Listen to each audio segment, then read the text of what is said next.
पूर्व मंत्री जीतू पटवारी और कुणाल चौधरी का विदिशा आगमन पर कांग्रेस नेता आनंद प्रताप सिंह आदि नेताओं व कार्यकर्ताओं ने स्वागत किया। जीतू पटवारी ने मध्य प्रदेश और केंद्र की भाजपा सरकार पर किसान विरोधी होने का आरोप लगाया।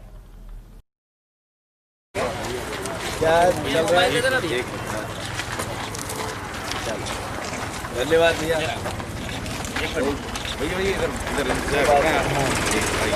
नहीं कर रहे, नहीं भैया प्लीज।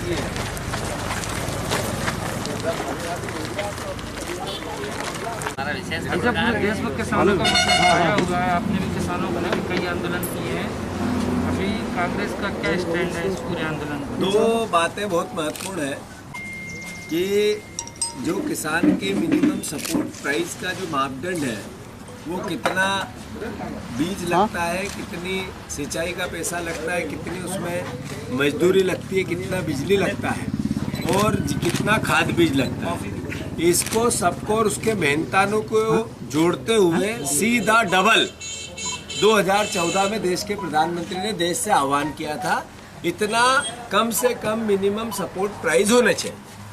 हमारे प्रदेश के मुख्यमंत्री जी शिवराज सिंह चौहान कई बार कह चुके हैं भगवान और किसान एक स्थान पे है। इसलिए है कि जीवन देने वाला भगवान है और जीवन को चलाने वाला अन्न है, अनाज है। तो अनाज किसान पैदा करता है, तो जन्म भगवान देता है और जीवन को चलाने वाला किसान है, इसलिए दोनों एक स्थान पे हैं। फिर शिवराज सिंह चौहान ने अभी चौथी बार चुनाव के बाद मुख्यमंत्री बनने का प्रमाण जब लिया उन्होंने जनता से, तो उन्होंने कहा कि 1 रुपया किलो सब्जियां फिक रही थी निमाड़ में, तो कहा कि सब्जियों का मिनिमम सपोर्ट प्राइस तय होना चाहिए, ये भी कहा। फिर साथ ही साथ पूरे देश के किसानों की आम भावना है कि देश में किसान दिन पे दिन गरीब होता जा रहा है, तो एक गारंटी इस बात की कि वो जो अन्न पैदा करता है उसको मिलना चाहिए। 3 कानून लेके आया, उसमें उसका जिक्र नहीं है, और जब जिक्र नहीं है तो अल्टीमेटली किसान का अधिकार है वो पूछे कि जो आपने पहले कहा था वो आप क्यों नहीं है, और यही बात सत्य भी है। तो मैं मानता हूँ कांग्रेस पार्टी का विजन क्लियर है, तीनों कानूनों को रद्द करना चाहिए। एक स्टॉक का लिमिट घटाना, ये आपने आप में ये बताता है कि आप कालाबाजारी खाद्यान्न में करने के लिए प्रोत्साहित कर रहे हैं। क्या कारण था कि स्टॉक लिमिट की बनाई गई थी? कानून क्यों बना था? उसके लॉजिक क्या था? और अब हटाया जा रहा है, इसके क्या लॉजिक है?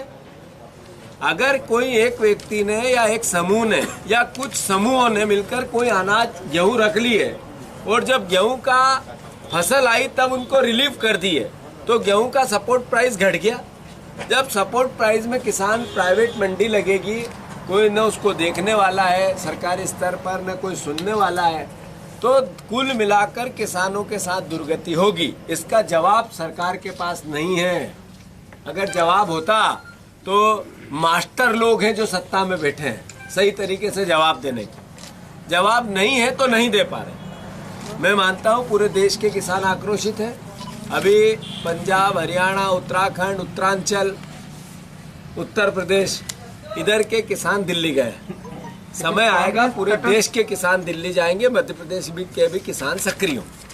कांग्रेस ने इसमें जैसे सीमा की सुरक्षा की, सेना की जब बात आती है तो राजनीतिक दुराभाव नहीं चलते, राजनीतिक सोच नहीं होती है, राष्ट्रीयता होती है, और हर राजनीतिक दल को उसी हिसाब से अपना व्यवहार देश का सर्वप्रथम है इस भाव से करना चाहिए और करते भी हैं। ऐसे ही जब किसान की बात आती है तो मैं मानता हूं कि इसमें राजनीतिक विचार दूर होना चाहिए, और किसान की बात आती है तो राष्ट्रीयता अपने आप, जहां सेना और सैनिक को खड़ा रखा जाता है वहीं किसान को खड़ा रखना चाहिए।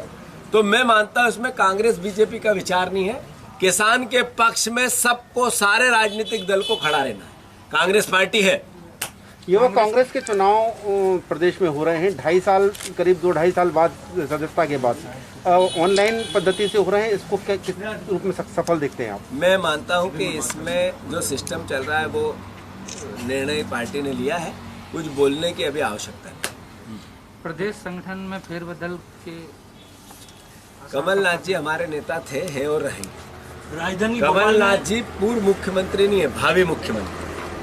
आने वाले समय में 2023 के उनके नेतृत्व में ही चुनाव होंगे और कांग्रेस का एक एक नेता, एक एक कार्यकर्ता, छोटे से छोटा ब्लॉक से लेके बड़े से बड़ा प्रदेश का नेता उनके नेतृत्व में काम करना चाहता है। ये कार्यकर्ता तय करेंगे, जीतू पटवारी जी तय करेंगे या आला कमान तय करेगा? कार्यकर्ताओं की भावनाओं के अनुरूप ही पॉलिटिकल दल चलते हैं।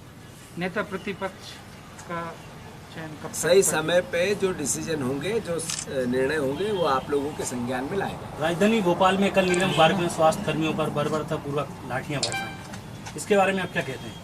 आप देखो कि मैं कोरोना योद्धाओं को लाठियों से पीटा, देश के प्रधानमंत्री ने उनके सम्मान में तालियां बजवाई, उनके सम्मान में थालियां बजवाई, उनके सम्मान में अलग अलग प्रकार से रोज देश और राष्ट्र के नाम संदेश दिए। मेरे प्रदेश के मुख्यमंत्री ने कोरोना के योद्धाओं के लिए अगर कोई हानि हो गई तो 50 लाख रुपए तक का के प्रोविजन की बात कही। उन्होंने 10-10 हज़ार रुपये पर महीने प्रोत्साहन की बात कही।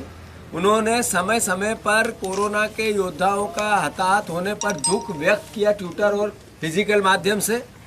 जब उन परिवार के लोग जो उसी में से हताहत हुए, उसी में से पीड़ित हुए, दुखी हुए, बीमार हुए, उन्होंने इस पूरी परिस्थिति में अपनी जान जोखिम में डालकर वो लड़ते रहे। जब समाज का एक एक वर्ग घर में बैठा रहा, उनको कहा गया या परिवार के लोगों का इतना अपमान करना ये अपने आप में शर्मनाक है किसी भी सरकार के लिए, किसी भी मुख्यमंत्री के लिए।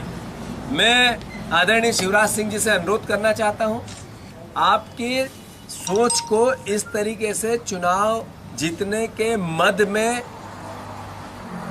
इतनी उत्साहित न करें कि इन परिवार वालों के साथ ऐसा अन्याय हो। ये वो लोग हैं जिन्होंने अपनी जान जोखिम में डाली है जब हम मास्क पहन के घूम रहे थे। अभी भी कोरोना की महामारी सर पे बड़ी खड़ी है। मैं मानता हूं उनका सम्मान होना चाहिए, मुख्यमंत्री ने इसको संज्ञान में लेना चाहिए, उन परिवार के लोगों को बुलाना चाहिए और कोई भी सम्मानजनक डिसीजन लेना चाहिए। मैं मानता हूं कि सोनिया जी हमारी अध्यक्ष है और